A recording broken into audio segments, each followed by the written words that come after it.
Riding the Gurney. The call, Wednesday, 4:42 p.m., 9 Delta. Cardiac arrest, 67-year-old male. Fire is already wheeling the patient, heart rate 0, respiratory rate 0, out of the house on their super sweet electric gurney. They have an intern with them too. The intern is an intermediate and they ask me, the paramedic, to ride in with them. My partner follows in our rig. I like riding with fire because their trucks are huge and have air ride suspension. Again, our tax dollars. We actually do the job in a shit box. Their rigs have seating and room for 6 with enough left over for a stripper pole, which explains why they always transport them. But today, there is a patient in that space, and this crew was good. They worked well together and assigned me appropriate tasks. The medic gave good telly, and now we were unloading the patient at the hospital when one of them said, "Hop on the gurney and we'll push you." Ding, ding, ding. Did I just hear hop on the gurney? No whammy, no whammy, stop. And I was on it. This is exactly what I'm talking about. These two kids were going to push the gurney across the parking lot through the ER, and I got to be the star who rode it into the hospital in the movie of this guy's death.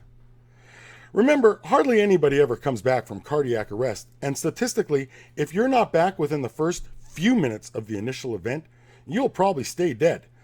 But this isn't about you. I get to ride the gurney. Stay focused on what's important.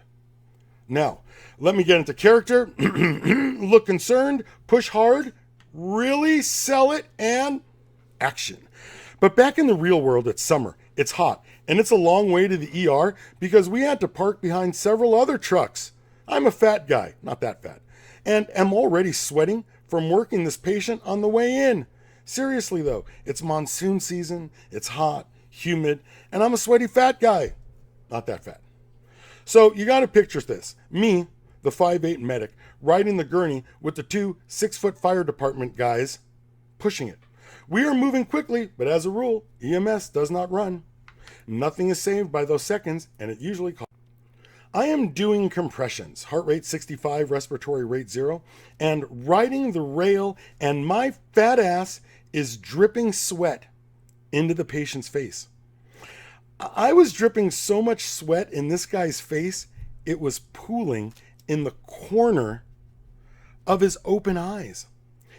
So I did the only thing I could think of. I introduced myself and apologized for filling his eyes with my sweat. I told him we'd be in the nice cool hospital soon and would transfer him over to the bed where someone else, maybe female, but definitely less sweaty, would switch with me. See, always time for witty banter.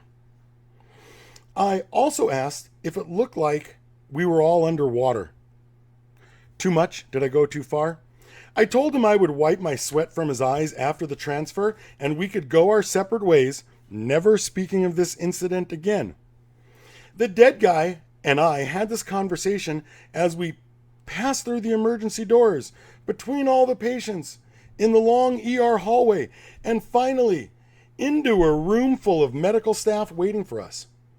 The doctors did the same thing we did on the way in, but the patient, heart rate 0, respiratory rate 0, stayed dead anyway. When fire was leaving, they stopped by the patient's room to thank me for helping. From the curtain, the driver laughed and asked if I ever wiped my sweat from the guy's eyes, then told me that in 25 years of fire service, he has never seen anyone have a conversation with a dead guy before. His partner nodded in agreement. They just came to tell me they thought it was weird, but funny, and thanks for the help. That's when they noticed the food. And suddenly, now that they see me eating lunch while filling out the paperwork on the overbed tray next to the dead body, it's not so funny anymore. Now it's creepy, and they told me so as they backed away. What? The guy heart rate 0, respiratory rate 0 is dead, trust me. And I offered in some chips.